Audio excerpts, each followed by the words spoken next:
Adding to the list of cool things that I got to do this year is I got a bit of a sneak peek and sneak first listen to Marantz's new Horizon series speaker.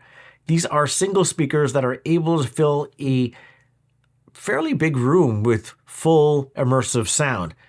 And before you get your hopes up, this isn't a full review. I'm pretty far down on the food chain when it comes to getting first run gear sent to me, but I did get to hear these products, and it was basically at the Toronto Audio Show, where it's essentially a modified hotel room where they just take the bed out and you just have the speaker set up with curtains or whatever they can use, and there's music playing in other rooms. But they first played the Horizon and it sounded massive. I couldn't believe what I was hearing. It was like, I mean, it looks essentially like a beautiful hubcap, but the sound, they had it off to the side and the sound sounded huge. And then they played the Grand Horizon and it just knocked my socks off. I was like, wow, this sounds amazing. Today we're unofficially launching Horizon and Grand Horizon, new category for Marantz. Obviously, you know us as a home theater or hi-fi brand. We're branching out into wireless active speakers to try to attract new customers or new rooms in the home, for that matter. So this is the first powered speaker or speaker at all that Marantz has made in over 10 years. So it's like a re-entry into this type of product for us. Been in development for 2 years. The entire design from transducers, amplifier, network module, DSP is ground up in-house. So we're not buying anything off the shelf. Everything is, our own design and implementation here. The speakers themselves are interesting from a use case perspective. Obviously, they look different than a lot of stuff you're going to see. The circular design is, of course, a nod to the porthole design that's pretty much on every Marantz product. So typically we're going to assume that a customer is going to have a spot where they would want this speaker, and it's designed to sound good wherever it's placed in the room. So the kind of acoustic package, it's a 3.1 system. So you've got a left mid-tweet, a right mid-tweet, a mid-tweet mid on the top of the unit, and an 8-inch driver on the big one. And the small one, you've got left and right mid-tweet, mid on the top, and a 6.5-inch driver for bass. So again, it's eARC, analog optical, Ethernet, power, and then magnetic plate to seal it up. Cool. They all ship on a natural stone marble base. The small guy has an optional tripod, which you see it on there. They are designed to go anywhere in the room, like I said, and blast audio into the space. So as opposed to kind of traditional listening setup where we're sitting in the middle of the room listening to this thing, you can walk around anywhere and it sounds good in a large room. And again, the difference in size is going to depend on the room that they're going into. Is there like a mic supplied with it to set it up? No mic. So part of the configuration that's set up is telling it if it's in a corner against one wall or out in open space, and we're going to tailor some boundary gain compensation that way.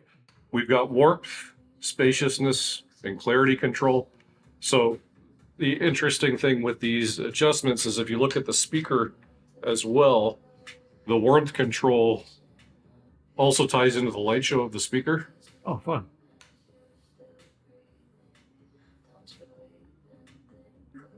And then we've got spaciousness control. You can pull it all the way back to kind of really focus the soundstage,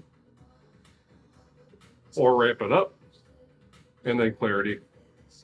And again, that's just detail, treble, upper mid-range. Yeah, that's awesome. So you just made them more user-friendly. Yeah, exactly. Very cool. Other sound modes, we got an auto mode, which basically just sounds good for all kind of content, and we've got what's called the Sound Master mode. So this is the tuning that's been done by our guy in Japan, who's kind of responsible for the sound signature of all Marantz products. So nice. We've got all of the bases covered there. That's awesome. It was spacious sounding, but they didn't have a TV set up, so I can only imagine that one would have this set up maybe against a wall or into a corner, and then you'd have your TV in front of you, and then it would just fill your room with sound. And they did specify that there are settings within the app where you can specify, hey, this is going to be in the corner, this is going to be directly in front of me, hey, it's going to be off to the side, maybe it's in free space or something. And so then you can augment the sound to your liking depending on placement of the speaker. But I would like to see how this plays well with a television. Like if it's off to the side, will it feel like it's off to the side, or does it compensate? I'd be curious. Either way, it's cool to see a brand do something completely different and unexpected. And here we go, the Horizon. I feel like this is definitely aimed at a consumer that doesn't want a receiver, doesn't want a traditional looking stereo setup. It looks like a really nice lamp, and with the provided stand or the included marble base, it looks pretty cool. I mean, even the unboxing of this product is pretty simple. Like, check this super dark reel out. We've really paid a lot of attention to, what we think a luxury speaker in a box experience should look like. So it's going to ship in a brown overbox. Mm-hmm. You pull that overbox off, and you've got nice Marantz steel packaging. Cover comes off, and it's wrapped in a neoprene case. In this case, it's essentially to allow you to get it to wherever you're going to go, because it is quite heavy. You're going to drop it on your table or wherever it's going to position, and there it is. That's amazing. So yeah, very, very, very elegant, nice, smooth, friction-free out-of-box experience. They played a Billie Eilish track. I forget what it's called, but the imaging of the song starts out pretty centered, and then as it kicks in, it just goes poof. And I was like, wow, that's coming out of this tiny speaker. It sounds incredible. So just my first cursory listen sounded great. I'd be really curious to get this out into the wild or see how it starts faring out in the wild when they start doing reviews, I believe in 2025. And selfishly, I'd like to get one of these models into my place just to see how it gets on with a full home theater system or in place of a home theater system, and then also with some of the bass music I like listening to. Like, does it actually sound great with non-test track music? Because I didn't get to play my own stuff when I was there, but yeah, I'd be curious to see how it fares. If you like these sort of videos, please consider liking and subscribing. I'd really appreciate it. Cheers.